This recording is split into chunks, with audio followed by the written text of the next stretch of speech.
좋습니다. 네. 그럼 저희 이제 본격적으로 이제 4, 5, 6장에 대해서 좀 이야기를 해볼까 합니다. 네.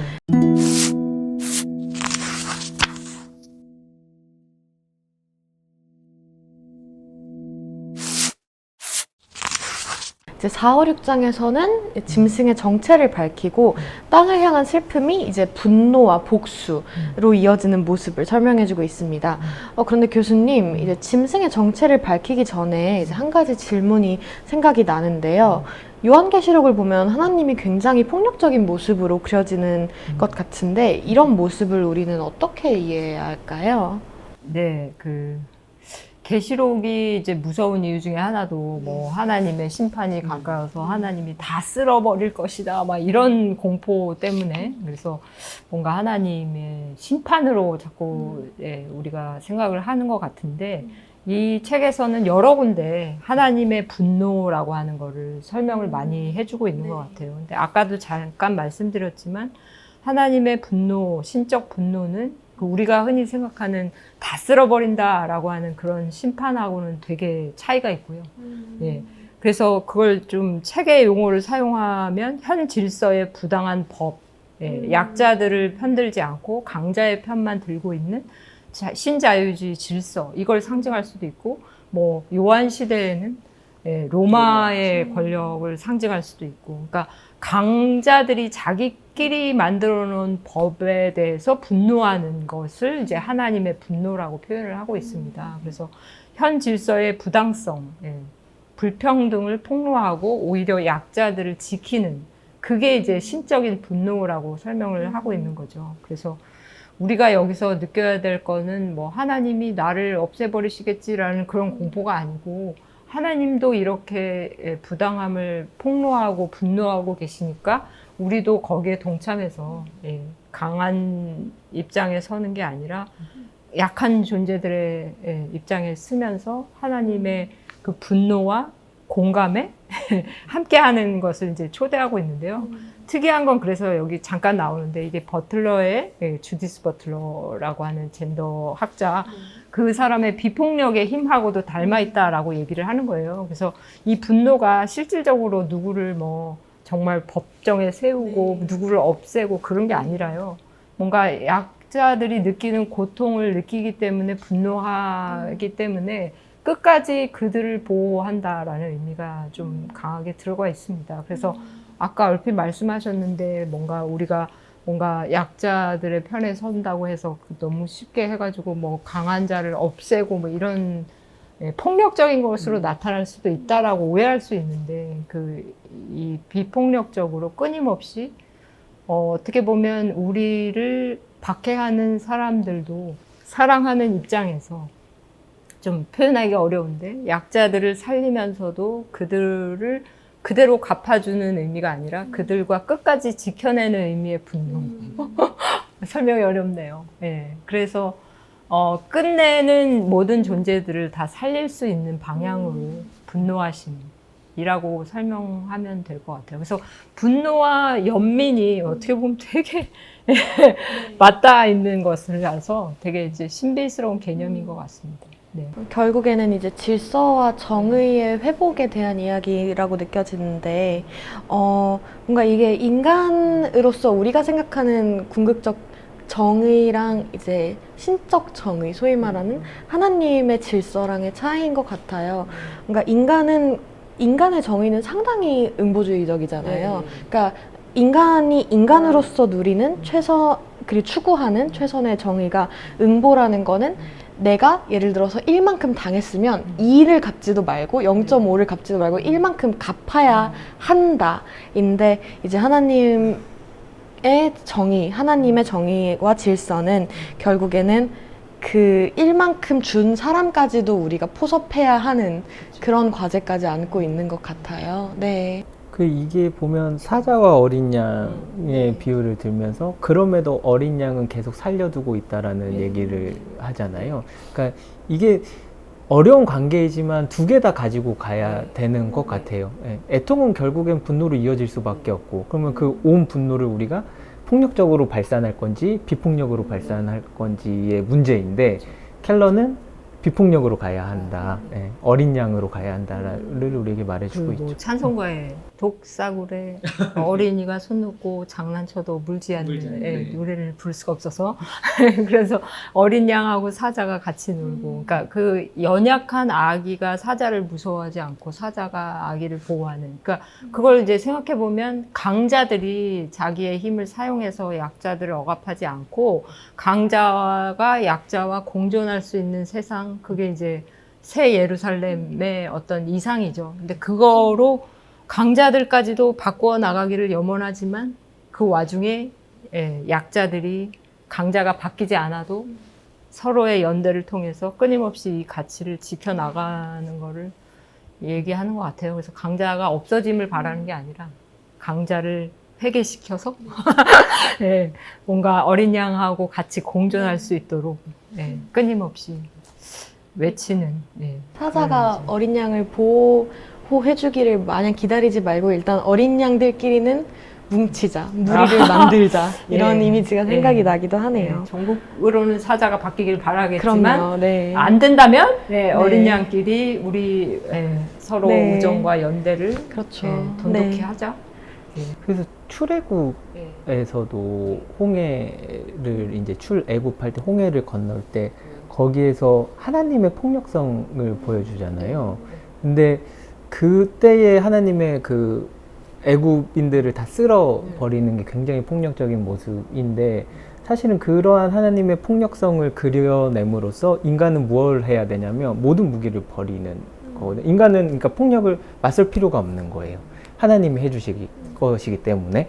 근데 아마도 요한계시록 저자도 그런 마음으로 쓰지 않았을까라는 생각이 들어요. 그러니까 이 하나님의 폭력적인 모습을 보여주긴 하잖아요. 이게 요한계시록을 액면 그대로 읽으면 굉장히 폭력적이란 말이에요. 근데 그 폭력 속에서 하나님 그건 기대로 남겨두고 그렇죠. 비유죠, 비유. 네, 비유로 남겨두고 인간은 도리어 비폭력의 길, 연대의 길로 가야 한다라는 걸 우리에게 말해주고 있지 않을까라는 생각도 드네요. 이 부분이 좀 읽으실 때 어려우실 거예요. 네. 뭐 여기에 책에 구체적으로 출애굽의 그런 분노의 하나님은 또 아니다 이렇게도 말하지만 그것도 뭐 배제할 수는 없는 것 같아요. 근데 요한계시록에 말하는 그 분노의 하나님은 사실 실제적으로 일어나는 일은 아니라는 거가 중요한 것 같고요. 이렇게까지 분노하는 하나님의 분노를 우리가 어떻게 이어받을 것인가.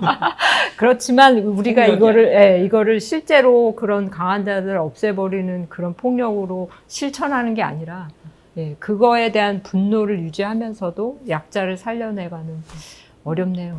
흑인 운동도 말하고 루터킹 같은 그렇죠. 예도 들고 그러니까 그런 쪽으로 우리가 가야 한다를 계속 얘기해 주는 것 같아요. 그러니까 뭐 백인을 없애거나 흑인 운동에서 그래서 흑인을 살려내는 게 아니라 흑인을 사랑한 나머지 백인까지 품을 수 있는 그런 비폭력을 말하는 것 같고요. 그래서 뭐 기후위기 시대의 비폭력이라 함은 인간이 만약에 바뀌어지지 않는다면 인간을 고쳐서라도 이 비인간 존재들을 향해서 설 수 있도록 끊임없이 가르치고 변화시켜서 종국에는 가장 작은 존재들로 우리가 닿을 수 있도록 초청하는 운동. 누구를 살리고 누구를 죽이고 막 이런 건 아닙니다. 그렇죠. 가장 이상적으로는 모두가 같이 공생하자는 게 어떤 지향점인 것 같아요. 네. 또 이제 이 4, 5, 6장에 대해서 질문이 한 가지 있는데 이제 요한계시록에 나타난 이제 너무 유명한 숫자죠. 이제 666으로 암호화된 이제 짐승을 이제 네로 황제로 이제 해독을 하고 그리고 이 짐승을 바벨론 제국과 연관시키는 해석이 이제는 꽤 많이 알려진 것 같아요. 그런데 이제 캐서린 켈러는 탕녀를 이제 또 다른 종류의 권력으로 이해를 하는 것 같은데 이제 이 탕녀의 정체가 저희가 뭐라고 해석을 하는 게 좋다고 생각하시나요? 글쎄요. 이것도 어려운 부분이긴 합니다. 일단 666이라는 숫자는 뭐 우리가 맨날 그러잖아요. 뭐 어떤 경우에는 뭐 교회 사람들 뭐 666을 한 사람들이 나중에 바코드 달듯이 나타나서 뭐 어쩌고저쩌고 하는 그런 일이 일어날 것이다. 뭐 인공지능 시대가 도래하면 진짜 뭐 사람의 뭐 숫자가 이렇게 뭐 그런 것들이 이제 우리가 아까 얘기했던 첫 번째 요한계시록의 비유를 너무 문자화하는 그런 거겠죠. 근데 이거를 뭐 해석할 때는 해석학적으로는 가장 쉽게 이제 네로라고 하는 그 로마의 권력을 상징하는 권력자, 억압자, 폭압자를 의미합니다. 예, 그래서 그 당시에 가장 자기의 힘을 많이 사용해서 약자들을 억압했던 그런 걸 상징하는데 또 보면 그 네로만을 또 의미하는 건 아닐 수도 있다. 그래서 시대마다 나타나는 그 패턴적으로 뭔가 억압자의 대표적인 얼굴을 상징할 수도 있고, 그렇게 보면 이제 탕녀는 좀 더 인간이 아닌 어떤 체제적인 의미로 이렇게 뭐 지금은 신자유주의, 뭐 자본주의적 어떤 권력 뭐 이런 걸 상징할 수도 있고, 사람을 생명을 수단화하는 상품화하는 그런 걸 의미할 수도 있는데요. 그게 이제 왜 그러냐면 여기서 요한계시록의 저자가 탕녀를 비하해서 표현한다라는 건 부정할 수가 없어요. 예, 그렇지만 그 탕녀로 상징되어지는 게 비단 여성만을 의미하는 게 아니라 이제 뭐 짐승과 탕녀, 뭐 혹은 666이라는 네로와 탕녀 이런 식으로 남성적인 어떤 타락한 존재, 또 여성적인 타락한 존재, 그런 거를 또 이제 교차적으로 의미하고 있습니다. 어쨌든 짐승과 탕녀, 뭐 네로와 탕녀 이런 존재들은 우리가 극복해야 될 어떤 모습으로 표시가 되고 있는 것 같아요. 그래서 이런 뭔가 남성성이나 여성성이라고 하는 것을 이제 짝을 이루어서 이게 우리를 억압하고 힘들게 만드는 어떤 권력 체제로 제시하고 있는 그런 게 좀 특이하고 좀 그런데 이제 결국에 이것도 우리는 극복해야 될 어떤 우리가 넘어가야 할 어떤 현 질서라고 보고 있는 것 같습니다. 네. 저는 탕녀 하면은 딱 떠오르는 이미지는 뭔가 마지막 남은 인격성조차 상품화하는 황금만능주의라는 키워드가 생각이 나요. 네. 여기서 그래서 그 탕녀가 죽었을 때에 막 사람들이 울고 슬퍼하는데 그 상품을 이제 살 사람이 없어져 갖고 굉장히 울고 하는데 그 목록들이 나오는데 다 사치스러운 품목들이라는 거죠. 그러니까 이 탕녀의 정체는 뭐 시장 경제라고 할 수도 있고, 뭐 그럴 수도 있을 예, 그런 소비주의일 수도 있고, 물질 만능주의일 수도 있고.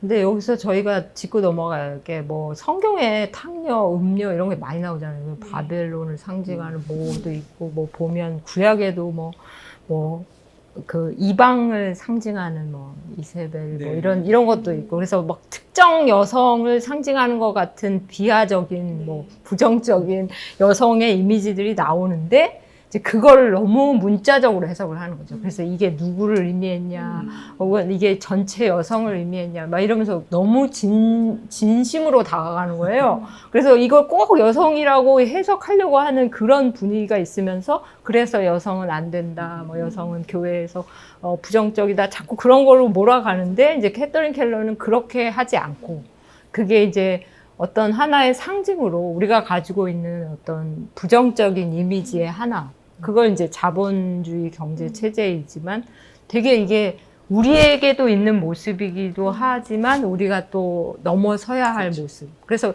대상화시켜서 비하하는 게 아니라 그런 모습들을 가지고 있다. 하지만 종국에는 우리가 이걸 넘어서야 한다. 라는 의미로 제시를 하는 것 같아요. 그래서 약간 언어 게임 같은 게 좀 작용을 또 여기서 하고 있죠. 네, 그런 의미도 있다고 볼 수 있습니다. 저는 이 짐승의 정체를 밝히는 일이 굉장히 중요하다라고 생각을 하는 게, 이 기후위기를 우리가 접근하는 걸 보면 그냥 인간과 비인간 종으로 그냥 구분해서 인간의 책임이다라고 얘기를 하는데, 더 엄밀히 말하면 사실 이 기후위기를 발생시키고 계속 유지하도록 하는 건 어떠한 국가, 아니면 거대 기업들, 뭔가 팔아야 하는 이들, 이런 사람들인데, 그래서 이 정체를 우리가 다시금 좀 깊이 물어봐야 하지 않을까라는 생각이 들었어요. 예, 지금은 뭐 자본주의라고 말하기보다도 글로벌리즘? 네, 그러니까 지구적 자본주의? 뭐라고 해야 되나요? 돈이 되면 다 뭉치는 그런. 포스트 휴머니즘에서도 사실 이 거대 기업 혹은 국제적으로 무국적적으로 움직이고 있는 이 기업 이런 말을 많이 비판적으로 보거든요. 왜냐하면 이 거대한 기업 자본의 힘이 이제는 인간뿐 아니라 뭐 예를 들어서 실험용 동물을 상품화한다든가 이런 식으로 되게 인간이 아닌 존재들도 되게 첨예하게 착취를 하고 있기 때문에 결국에는 우리가 맞서 싸워야 될 것은 이런 자본의 힘이죠. 그래서 인간만 상품화시키는 게 아니라 인간이 아닌 존재들을 더 많이 상품화하고 자본의 대상으로 만들면서 아주 쉽게 착취하는 그런 구조에 대해서 뭔가 이렇게 유기적으로 보는 것 같아요. 그래서 이 사회 체제에 일고 있는 권력 작용이 어떤 것인지를 좀 똑똑히 분별하라는 의미도 많이 들어가 있는 것 같습니다. 문제는 그 작업을 안 하면 기후위기로 인해서 고통받는 것은 사실 제3세계에 살고 있는 가난한 사람들, 이제 뭐 그래서 기후난민도 굉장히 생겨나고 있는데 그 사람들은 기후위기의 책임이 그렇게 강하지는 않거든.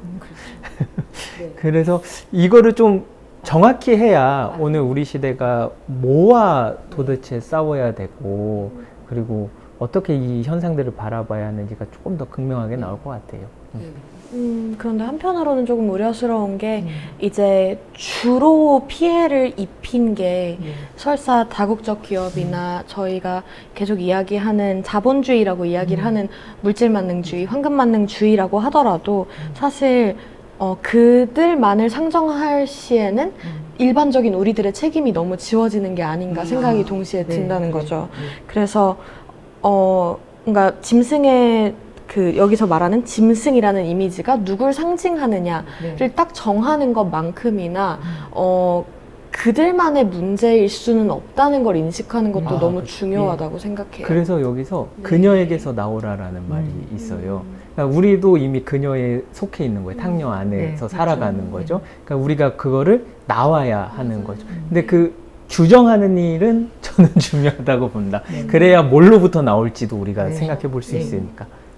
이런 생태적인 문제가 사실 되게 자본주의 문제하고 무관하지가 않다라는 게 되게 중요한 포인트인데, 얼마 전에 한겨레 기사에서 이런 기후 위기가 어떻게 펼쳐지는지를 되게 현실적으로 꼬집고 있는 게 있었는데, 그러니까 우리가 이렇게 지구를 망쳐가지고 자꾸 온도가 올라가잖아요. 그리고 너무 덥고 힘들고 살아가기 어려운데 이 문제는 그냥 이렇게 모두에게 펼쳐진 문제이기도 하지만 특히 고난받는 사람들이 있다. 그게 뭐냐면 이제 쿠팡에 물건 분류하시는 분들이 일하고 있는 공장에서 이게 에어컨이 가동되지 않기 때문에 35도 되는 그 속에서 계속 작업을 하셔야 되는 거죠.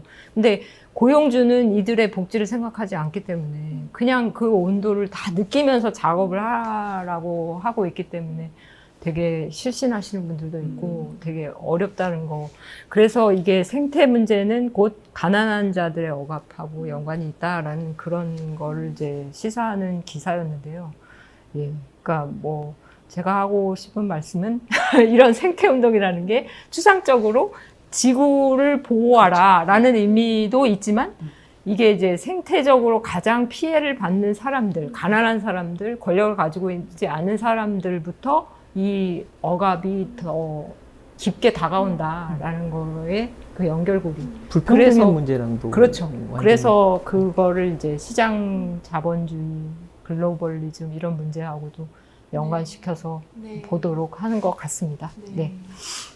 네, 그럼 저희 이제 벌써 마지막 장인 7장입니다. 7장은 이제 땅 위에 내려와서 라는 제목이 있는데요.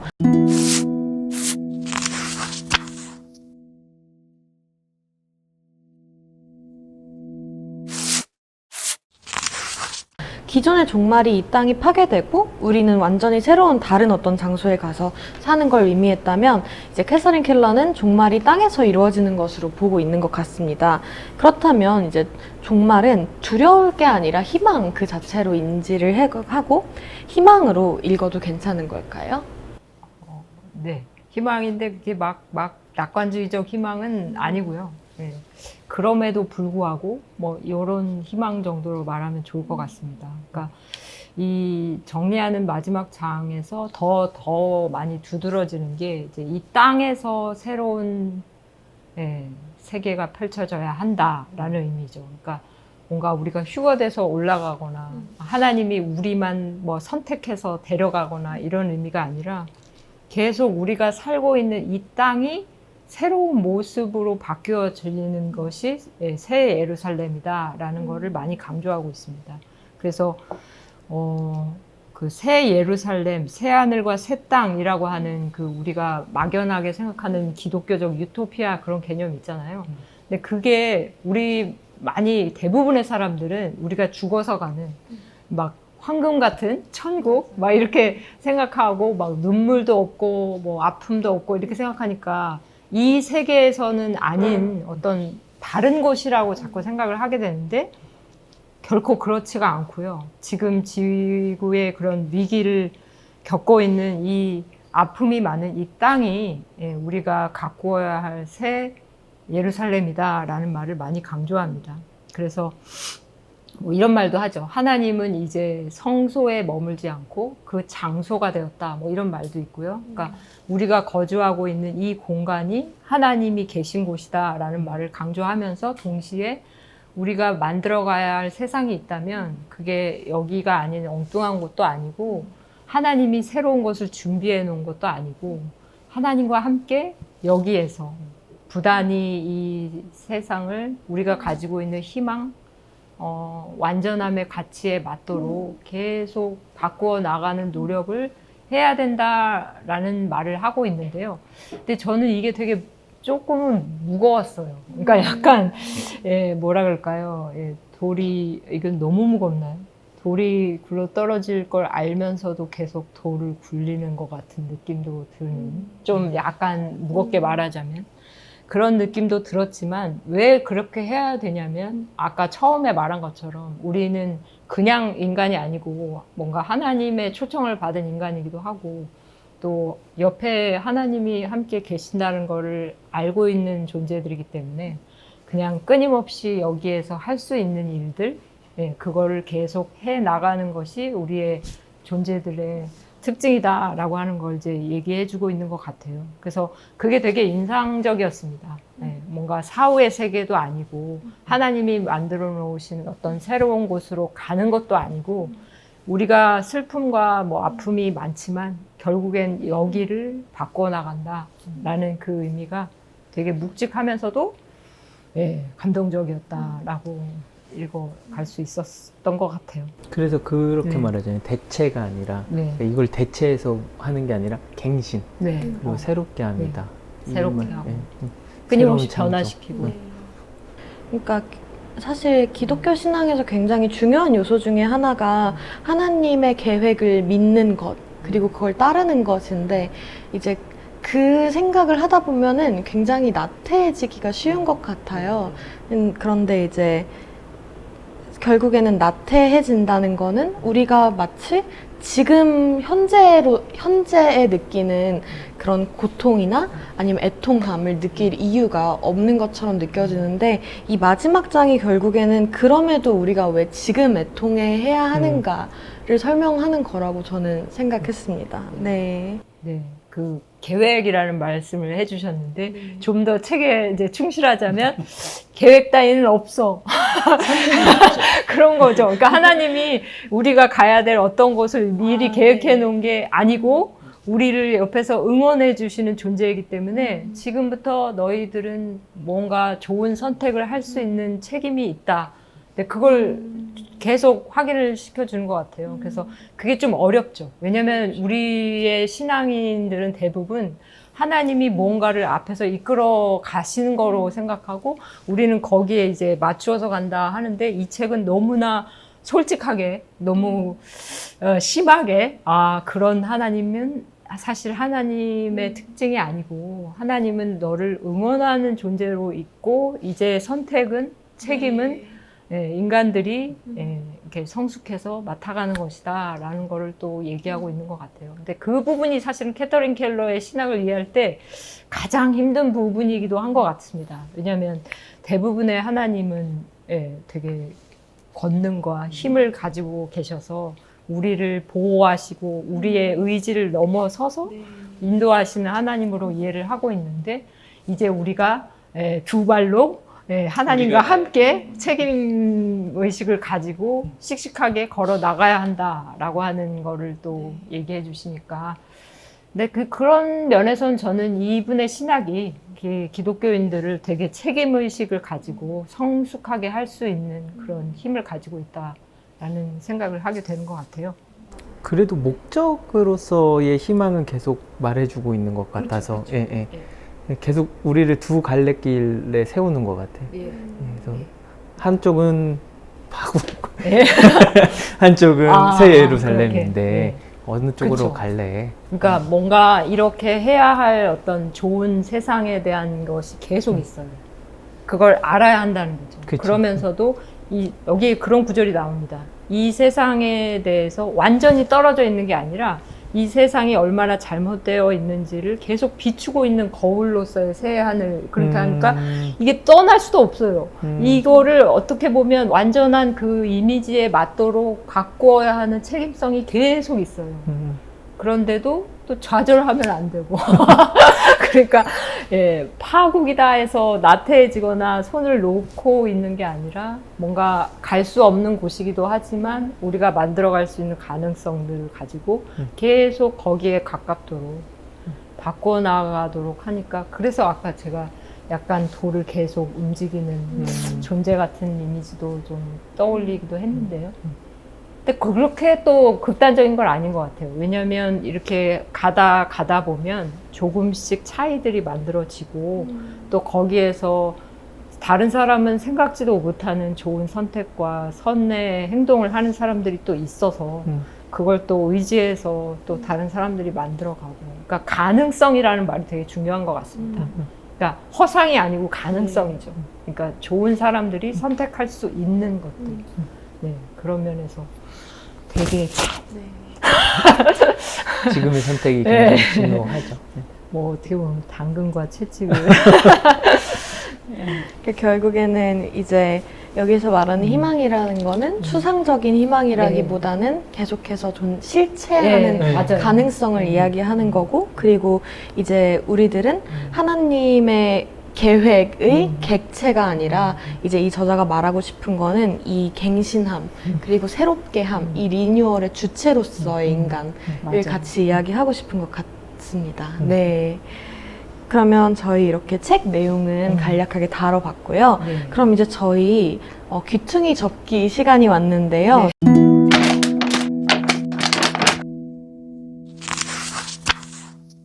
저희 이제 돌아가면서 이제 이 책을 읽으면서 이제 각자 읽었을 때 좋았던 구절에는 어떤 것들이 있는지 한번 교수님부터 말씀해 주실 수 있으신가요?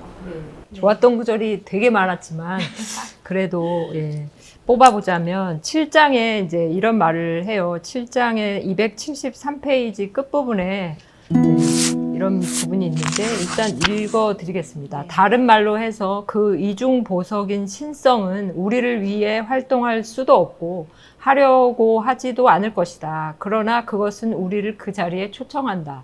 나는 가능성 안에 거주한다. 그러면 그곳에 집단적 위로의 따뜻함과 치유의 향기가 있다. 냉정하게 반짝이는 속으로 그 새로운 것에 대한 묵시가 들어가는 것은 단순한 유토피아, 추상적 이상으로 남아있을 뿐이다. 그것의 가능성은 실제로 시민적인 도시, 다가올 생태 문명의 기회를 가지고 우리를 감질나게 괴롭힌다. 결코 완전하게 실현되지 않으면서, 그리고 기후가 뜨거워지면서 더욱 올 것 같지 않다. 이게 좀 올 것 같지 않지만 여기서 표현하는 게 반짝이면서 계속 우리를 괴롭힌다라고 하는 거죠. 하나님이 우리를 대신해서 뭔가를 새롭게 싹 바꿔주는 건 아니지만 그 가능성, 우리가 선택해야 되는 것들로 계속 우리를 괴롭히고 인도하시고 불러일으킨다라는 표현이 계속 우리가 희망을 놓지 말아야 될 그런 의미로 다가왔습니다. 저는 교수님의 네. 말씀을 계속 들으면서 네. 어떤 이미지가 떠올랐냐면 네. 우리는 뭔가 하나님이 저기에 안전한 엄청 좋은 곳을 만들어 놓고 거기에서 기다리고 얘들아 일로 와 이렇게 네. 말하는 하나님을 그리는데 네. 그냥 우리랑 같이 서 있으면서 네. 저곳을 향해서 가자 네. 이렇게 같이 있는 하나님의 맞아요. 모습이 계속 맞아요. 그려지네요. 과정신학에서는 우리를 유혹한다 이렇게 표현합니다. 그러니까 우리를 계속 이렇게 불러일으키신다는 거죠. 근데 제가 이런 표현을 해요. 뭔가 아침에 사실 우리가 침대를 박차고, 물론 침대에서 주무시지 않는 분도 있지만, 이렇게 박차고 일어나는 게 사실은 당연히 일어나는 것 같지만, 그게 되게 많은 에너지와 추동력이 필요하거든요. 의지도 필요하고. 근데 그것을 이제 일어나게 하시는 그런 것이 이제 하나님의 함께 하심이라는 생각을 할 때가 있어요. 그러니까 뭔가 내가 선택한 것 같지만 내가 선택한 가운데서도 뭔가의 위로나 의지, 응원의 힘이 없으면 안 되는 모든 것들. 그래서 그게 우리를 괴롭히고 간지럽히고 유혹하시는 하나님의 어떤 함께 하심. 예, 그렇게 볼 수 있을 것 같습니다. 또 한편으로는 이제 반짝인다라는 표현이 있잖아요. 어떤 느낌이냐면 이제 점점 지구가 뜨거워지고 점점 세상에 이래도 되나 싶은 것들이 눈에 보이면 보일수록 우리는 포기하고 싶은 마음이 들 때가 있잖아요. 근데 그럴 때마다 정말 절망하기까지 가지 않도록 저 멀리서 괜히 눈에 밟히는 뭔가 작은 불빛 같은 게 있는 듯한 그런 이미지가 형상이 돼요. 반짝이. 네. 저보다 더 잘 설명하시네요. 네. 아, 감사합니다. 네. 네.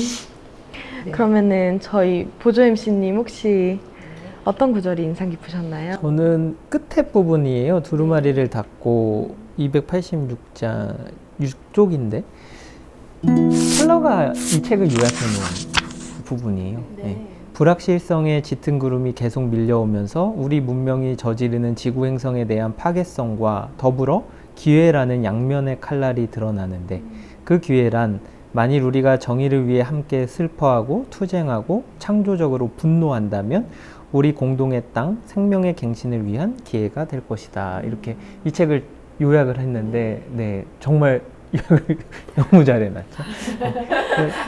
이제 우리의 갈림길에 있다. 그래서 계속 그 얘기를 하는 것 같아요. 그리고 이 패턴들 우리 앞에 벌어지고 있는 이 어떠한 파괴적인 이 모습들을 보면서 우리를 계속 패턴으로 인식하게 하고 오늘 우리가 그러면은 이 종말적인 위기 상황 속에서 무엇을 할 수 있을지를 계속 그리게 하는 것 같아서 네, 굉장히 저는 이 구절이 제일 마음에 와닿습니다. 네. 갈림길.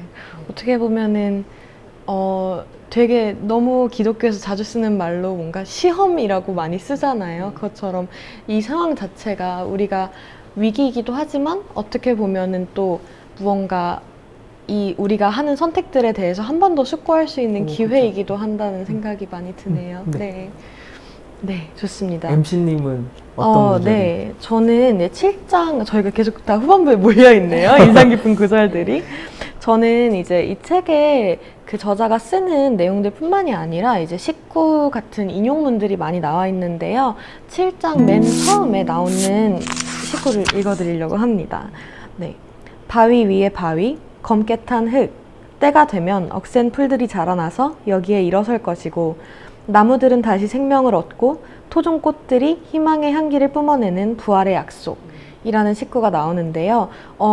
사실 우리가 생각하는 그 뭔가 새로 올 세상에 대한 이미지를 형상화해서 좋기도 하지만 또 한편으로는 오늘 이야기를 나누면서 이 글이 다시 보이는 게 이제 새로운 곳에서 풀이 자라는 게 아니라 우리가 이제 검게 탄 흙, 그 폐허가 된 곳에서 다시 풀이 자라나고 그리고 우리도 여기에서 다시 일어설 것이라는, 그러니까 지금 이곳에서 변화가 시작된다라는 이미지를 함축하고 있어서 오늘 우리가 이야기한 내용들을 많이 축약하는 식구가 아닌가 싶습니다. 네. 네. 네, 좋습니다. 이제 저희 오늘 긴 시간 동안 종말에 대한 이해를 하면서 이제 땅의 갱신과 새로움을 위해서 기후 위기를 극복해야겠다는 다짐을 할 수 있었던 시간이 아닌가 싶습니다.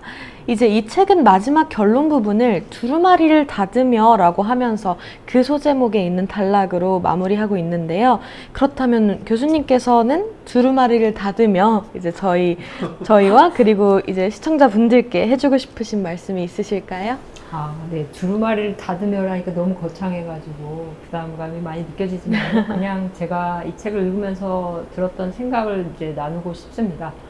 이 책을 많은 부분에 이제 감명 깊었는데 제일 이제 좀 놀라웠던 게 뭔가 제가 되게 좋아하는 기독교 신학 사상 중에 하나님 나라 사상이라는 게 있거든요. 그러니까 하나님 나라라고 하는 거를 지금 여기에 있지만 아직 오지 않은 그런 이미지로 많이 설명하고, 그래서 예수님께서 보여주신 되게 아름답고 이상적이고 정의로운 그 세상을 우리가 이미 알고 있는데 그거를 우리가 만들어가지 않으면 오지 않는다. 이제 그렇게 이해를 하고 있었는데 이 책이 어떻게 보면 조금 더 다른 방식으로 그 하나님 나라를 요한의 시각으로 이렇게 옮겨져 와서 설명을 하고 있는 것 같아요. 근데 그게 되게 확장되었습니다. 그 하나님의 나라는 사실 인간끼리의 세상을 말하는 거로 우리가 많이 이해를 하고 있잖아요. 근데 이 요한계에 보여준 새로운 예루살렘, 새로운 하늘과 땅이라고 하는 개념에는 이게 이제 인간이 아닌 존재들, 우주의 존재들로 확장이 될 뿐만 아니라 그게 또 많이 망가져 있어요. 그래서 되게 슬프고 지쳐있는 상황이지만 그래도 우리가 하나님이 보여주신, 하나님이 늘 우리를 추동시키시는 그 새 예루살렘의 닮은 모습으로 계속 바꾸어 나가도록 우리를 이렇게 초청하신다라고 하는 의미로 해석을 하다 보니까 뭔가 하나님의 나라가 요한이 꿈꾸고 있는 그 비전에서 더 확장되면서 더 많은 책임의식으로 다가오는 것 같기도 하고, 그리고 또 하나 말하고 싶은 거는 이제 여기서 우리에게 하나님이 그냥 어떤 기운을 주시기는 하지만 우리가 만들어간다라고 했잖아요. 네. 근데 또 우리가 만들어가지만 또 우리가 계획하지 못한 일들도 일어나는 것 같아요. 네, 그럼요.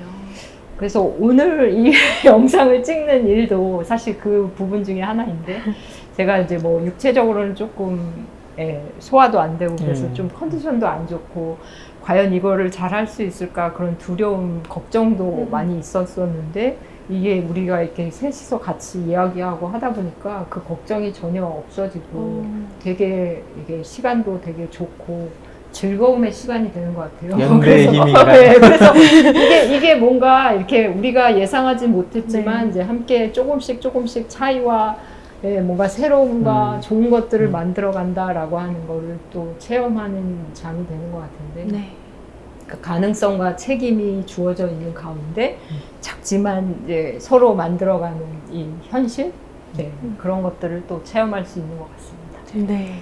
네, 감사합니다. 네, 저희 오늘 최순양 교수님 모시고 캐서린 켈러의 묵시적 종말에 맞서서라는 책 함께 이야기해봤는데요. 저희 에콜로지 북스 첫 화 어떻게 보셨는지 모르겠습니다. 저희의 이야기가 하나의 결론을 내리는 것보다는 더 많은 이야기들과 더 많은 고민, 그리고 제일 중요한 더 많은 실천을 유도할 수 있는 좋은 계기가 됐으면 좋겠습니다. 함께 해주신 분들 오늘 너무 감사드리고요. 이제 재밌게 시청하신 분들께서는 구독해주시면 저희 앞으로 나올 많은 컨텐츠들도 빠르게 받아보실 수 있으니까요. 저희 채널 좋아요, 구독 부탁드립니다. 네, 감사합니다. 감사합니다. 네. 감사합니다. 고생하셨습니다.